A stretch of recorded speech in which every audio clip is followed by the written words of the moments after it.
Assalamualaikum warahmatullahi wabarakatuh. Apa kabar anak-anak? Bertemu kembali dengan Pak Ansor dalam pelajaran Bina Fikih untuk kelas 4. Kali ini kita akan membahas bersuci dari haid. Mari kita mulai. Anak-anak, manusia akan mengalami 5 alam sejak pertama kali Allah Subhanahu wa Ta'ala menciptakannya. Apakah kalian tahu alam apa saja itu? 1. Alam ruh. 2. Alam rahim. 3. Alam dunia. 4. Alam barzakh. Dan kelima, alam ukhrawi. Yang kita alami saat ini adalah alam dunia. Semua tahapan alam itu ada ciri-ciri atau tanda-tandanya.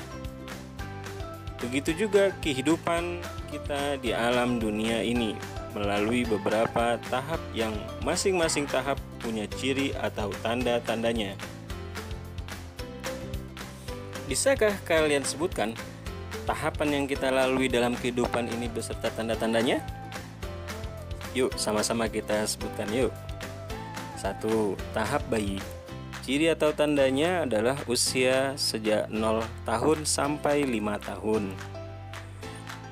Ada juga tanda-tanda yang lainnya, seperti fisiknya masih kecil dan sebagainya. Yang kedua, tahap kanak-kanak. Ciri atau tandanya adalah sejak usia 5 tahun sampai belasan tahun atau remaja. 3. Tahap remaja. Ciri atau tandanya adalah usianya belasan tahun sampai menjelang 20 tahun. Tahap dewasa. Ciri atau tandanya adalah usianya di atas 20-an tahun. Kemudian tahap kelima, tahap tua. Ciri atau tandanya adalah usia di atas 50 tahun. Sebenarnya masih banyak ciri-ciri yang lain, tapi mudahnya kita ambil saja ciri-cirinya adalah usia seseorang.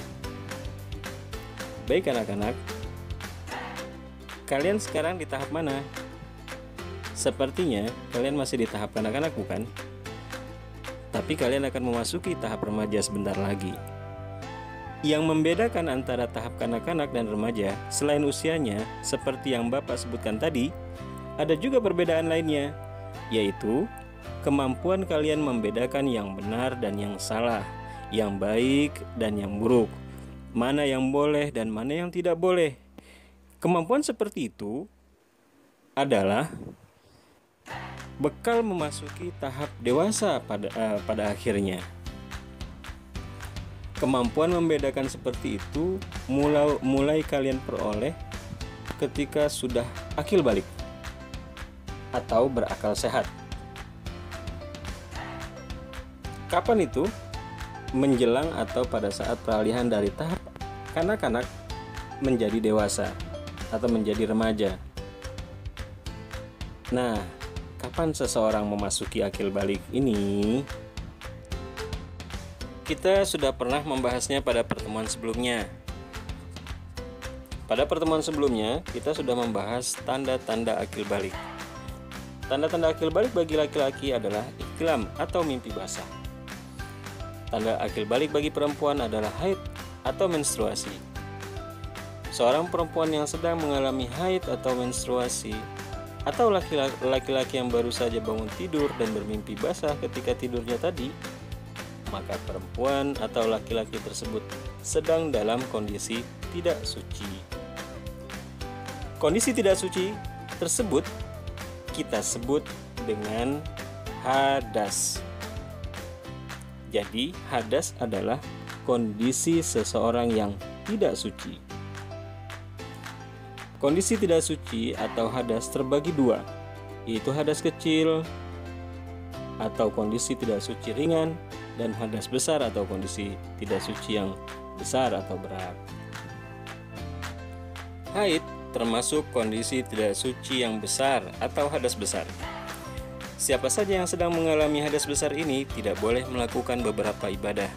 Di antaranya, sholat, puasa, tawaf ketika haji atau umroh, menyentuh atau membawa Al-Quran. Silakan kalian membaca Al-Quran yang sudah dihafal saja, atau membacanya tanpa menyentuh mushaf Al-Qur'annya. Lalu kapan boleh seseorang atau seorang perempuan melakukan ibadah itu kembali? Kalau sudah bersuci. Cara bersuci dari hadas besar adalah dengan mandi janabah atau mandi besar. Insya Allah pada kesempatan atau pertemuan berikutnya kita akan membahas cara mandi janabah. Anak-anak, apakah ada yang tahu di antara kalian apa sih haid atau menstruasi itu? Haid adalah bahasa Arab yang artinya mengalir. Namun menurut hukum Islam atau syariat atau syara, yang dimaksud haid adalah mengalirnya darah dari kemaluan perempuan dalam kondisi sehat atau normal. Darah yang mengalir tersebut bukan karena melahirkan atau terluka atau penyakit. Haid atau mengalirnya darah pada perempuan seperti itu adalah hal yang alami atau wajar. Jadi kalian tidak perlu takut atau khawatir karena seluruh perempuan memang mengalaminya. Lalu dari mana datangnya darah tersebut? Allah memberikan keistimewaan pada organ atau anggota tubuh perempuan yang tidak ada pada tubuh laki-laki, yaitu rahim. Kalian tentu tahu rahim, bukan? Rahim itu adalah tempat di mana bayi berada sebelum dilahirkan. Ketika kalian masih dalam kandungan ibu, kalian berada di dalam organ tubuh yang namanya rahim. Dari mana bisa ada bayi di dalam rahim perempuan? Bayi berada di rahim perempuan terbentuk dari bertemunya sel telur milik perempuan dan sperma milik laki-laki. Bertemunya sel telur dan sperma bisa disebut pembuahan karena sperma membuahi sel telur. Apabila sel telur tidak dibuahi, maka sel telur tersebut akan keluar dari rahim dalam bentuk darah yang kita sebut haid atau menstruasi. Lalu kapankah sel telur boleh dibuahi? Sel telur milik perempuan boleh dibuahi kalau seorang perempuan sudah menikah dengan pasangan atau suaminya. Anak-anak, terkadang seorang perempuan yang sedang haid merasakan sakit atau nyeri di bagian perutnya. Bila kalian merasakan nyeri semacam itu, kalian bisa mengatasinya dengan minum air hangat atau berolahraga ringan seperti peregangan ketika kalian baru memulai olahraga. Namun bila masih terasa nyeri, kalian bersama orang tua sebaiknya mengunjungi dan berkonsultasi dengan dokter.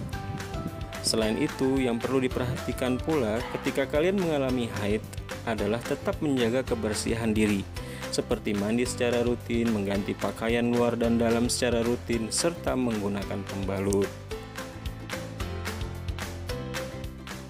Anak-anak, pada bagian selanjutnya bahasan kita adalah mengenai warna darah haid.